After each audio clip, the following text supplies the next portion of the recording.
Hello everyone, welcome back to my video. So अभी last video हम लोग complete किए हैं इंटरप्रिटेशन ऑफ टैक्सेशन, ये ऊपर वाला। अभी हम लोग का नेक्स्ट जो टॉपिक है वो है income legal frame of income tax in India. ठीक है।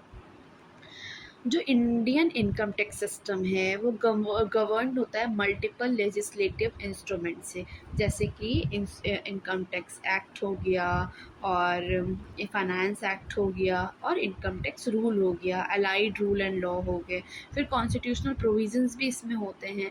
तो ये थोड़ा लॉन्ग वीडियो हो जाएगा, मैं एक एक करके समझाती हूँ। ठीक है।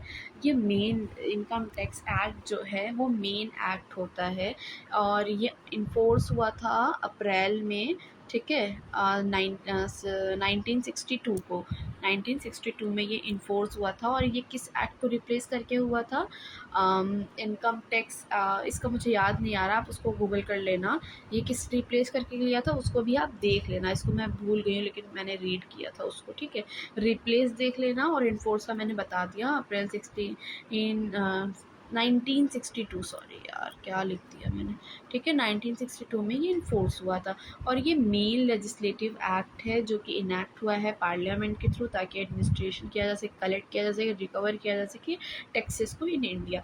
ये जो होता है कंटेन करता है basic charge, residential status, head of income, exception, मतलब पेनाल्टीज़ वगैरह जो बेसिक टैक्स से डील करते हैं चीज़ें, वो सारे इसमें कंटेन करता है ये प्रोविजंस। ठीक है। ओके। अब आता है फाइनेंस एक्ट। फाइनेंस एक्ट क्या होता है? आप हर बार सुनते हो कि निर्मला सीतारमन जो हैं, उनका नाम पता नहीं मैं सही प्रोनाउंस कर रही भी नहीं, वो फाइनेंस मिनिस्टर हैं। वो हर साल एक बजट लेके आती हैं। ठीक है। हर साल वो देखती हैं कि अभी ये इतना रेवेन्यू है, नेक्स्ट ईयर इतना इंक्रीज़ होगा टैक्स या डिक्रीज़ होगा। वो एक साल भर में वो एक्ट नया रोज़ मतलब सॉरी हर साल न्यू एक्ट बनता है। ठीक है।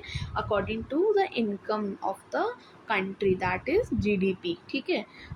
Every year the union budget introduce finance act, जैसे कि मैंने बताया यूनियन फाइनेंस मिनिस्टर की वो हर साल बजट लेके आती हैं ताकि वो एक न्यू टैक्स प्रपोजल दे सके कि अच्छा अभी देखो हमें टैक्स की ज़रूरत है, तो वो टैक्स चार्ज इंक्रीज़ कर देती है। कभी कभी डिक्रीज़ हो गया, मोस्टली तो भाई गवर्नमेंट है तो वो जनता को लेगी, चूसेगी ही, तो बेटर कि वो बढ़ा ही देती है। हालांकि टैक्स फाइनेंस एक्ट का जो मेन पर्पस होता है वो टैक्स में कोई चेंजेस करने हो, इस वजह से वो हर साल जो है लाते हैं। ठीक है। स्पेसिफिक इनकम टैक्स होता है assessment of the year, for the assessment year. ठीक है। अब देखो फाइनेंस एक्ट 2019 जैसे चेंज किया था surcharge on the super rich tax payer. Surcharge मतलब क्या होता है? मैंने ऊपर डेफिनेशन वाले बताया था।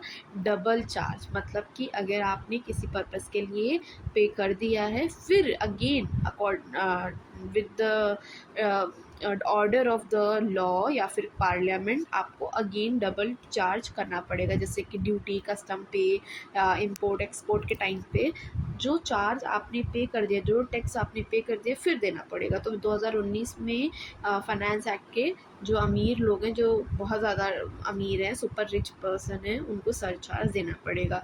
ठीक है। Initiative for the affordable housing, corporate tax rate reduction, जो कॉर्पोरेट टैक्स है उसको रेट को रिडक्ट किया गया था, कम किया गया था। ये हो गया आपका फाइनेंस एक्ट। ठीक है। Okay. Now income tax rule. Income tax rule according to tax income tax 1961 में, इसमें बताता है बेसिक रूल क्या होंगे अगर आप टैक्स ले रहे हो, टैक्स दे रहे हो। एक सबॉर्डिनेट लेजिस्लेशन होता है। सबॉर्डिनेट मतलब क्या होता है? जो सुप्रीम है उसका नीचे वाले पोजीशन पे जो है वो सबॉर्डिनेट होता है। इसी तरीके से आपका ऊपर वाला लॉ कौन सा हो गया? इनकम टैक्स एक्ट रूल, उसका सबॉर्डिनेट क्या हो गया? ये वाला rule, income tax rule act. ठीक है। इनकम टैक्स रूल हो गया। ये सबॉर्डिनेट लेजिस्लेशन होता है जो फ्रेम करता है, मेंटेन करेगा बुक को, फिलिंग करेगा, रिटर्न, टीडी और सारी इंपॉर्टेंट चीज़ें, रजिस्टर मेंटेन करना, हर एक बेसिक रूल जो टैक्स में इंक्लूड किया जाता है। ये हो गया आपका टैक्स रूल 1961। ओके। अब आगे देखते हैं अलाइड रूल एंड लॉस। जैसे कंपनी, अब देखो ऐसा नहीं है कि सिर्फ जो टैक्स है वो सिर्फ इन 3 चीज़ों से गवर्न होता है। कभी कभी जो पैसे से रिलेटेड, टैक्स से रिलेटेड कोई लोग पैसा नहीं देते हैं, ठीक है, चोरी करते हैं।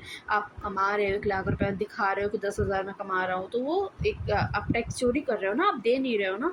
तो इन सारी चीज़ों के लिए गवर्न करने के लिए भी बहुत सारे लॉज बने हैं, ठीक है, अदर वे में। जैसे कंपनी एक्ट 2013, ताकि कॉर्पोरेट टैक्सेशन को डील किया जा सके, ठीक है। फिर जीएसटी लॉ, इनडायरेक्ट टैक्स हो गया, डबल टैक्सेशन अवॉइड एग्रीमेंट है, बेनामी ट्रांजेक्शन है। बेनामी ट्रांजेक्शन मतलब जिसका कोई नाम ना हो, ठीक है। ब्लैक मनी, वही मैंने 10,000 1,000 वाला एग्जांपल जो दिया है। Prevention money and laundry act PMLA में बहुत ही रिजिड वो है, सबको पता है, ठीक है। ये अभी इसी चक्कर में केस में वो गए थे, सीएम गए थे दिल्ली के, जेल में गए थे, ठीक है। तो ये भी है, अगर धोखाधड़ी, फ्रॉड, गवर्नमेंट के पैसे को इधर उधर किया या फिर नहीं दिया, तो ये सारे अलग अलग लॉस है जो टैक्स से रिलेटेड ही डील करते हैं, टैक्स के प्रोविजंस को, ठीक है।